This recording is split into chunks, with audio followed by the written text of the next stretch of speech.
Hi అండి, welcome to our Ramya Praveen channel. ఈరోజు నేను స్వచ్ఛమైన ఆవు నెయ్యి ఎలా తయారు చేయాలో చూద్దామా. ముందుగా నేను 20 రోజుల నుంచి ఆవు పాల మీగడను స్టోర్ చేసి పెట్టుకున్నానండి. తర్వాత ఈ మీగడను మిక్సీ జార్లో వేసుకొని వెన్నంతా దగ్గర పడేంత వరకు మెత్తగా మిక్సీ పట్టుకోవాలి. ఇలా మొత్తం మీగడ స్టోర్ చేసుకున్న అంతటిని ఇలా మిక్సీ పట్టుకుంటూ నిదానంగా చేసుకోవాలండి. ఇది తొందరగా మిక్సీ అవ్వదండి, కొంచెం టైం పడుతుంది. ఇలా స్టెప్ బై స్టెప్ అంతా మిక్స్ చేసుకోవాలని, ఒకేసారి వేస్తే మాత్రం మిక్స్ అవ్వదండి.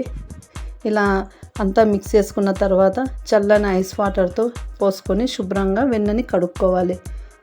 ఇలా ఐస్ వాటర్తో కడిగితేనేనండి వెన్నంతా బాగా సపరేట్ అవుతుంది.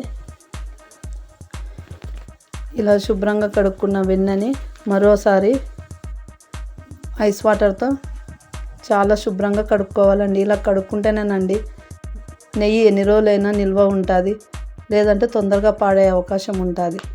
అందుకే కూల్ వాటర్తో 3 టైమ్స్ అయినా శుభ్రం చేసుకోవాలండి. ఇలా శుభ్రంగా చేసుకున్న వెన్నని 3 ముద్దలుగా చేసుకొని ఫైనల్గా ఇంకోసారి కడిగేసి ఇలా పక్కన పెట్టుకోవాలి. ఇలా అన్ని ముద్దలు పక్కన పెట్టుకున్నాక తర్వాత స్టవ్ ఆన్ చేసుకొని ఒక బౌల్లో పెట్టుకొని ఈ వెన్న ముద్దలను అందులో వేసుకోవాలి. బాగా కలియపెట్టుకోవాలి. ఈ వెన్న ముద్దలు కరిగేంత వరకు బాగా కలిపెడుతూ ఉండాలండి, లేదంటే అడుగంటుకునే అవకాశం ఉంటుంది. ఎక్కువ పని ఏముందంటే ఇందులో ఎక్కువ కలిపెడుతూ ఉండాలండి చివరి దాకా, లేదంటే అడుగంటుకుంటుంది. ఇలా 10 మినిట్స్ వరకు మరిగించుకోవాలి. ఇలా బాగా అంతా కలిపెట్టేంత వరకు స్టవ్ హై ఫ్లేమ్లోనే పెట్టుకోవాలండి. లో ఫ్లేమ్లో ఉంటే తొందరగా ఉడకదు. ఇలా బాగా నురుగు వచ్చేంత వరకు బాగా అంతా తిప్పుకోవాలి. ఇప్పుడు లో ఫ్లేమ్లోకి తిప్పుకోవాలండి. స్టవ్ హైలో మార్చుకుంటూ ఉండాలి.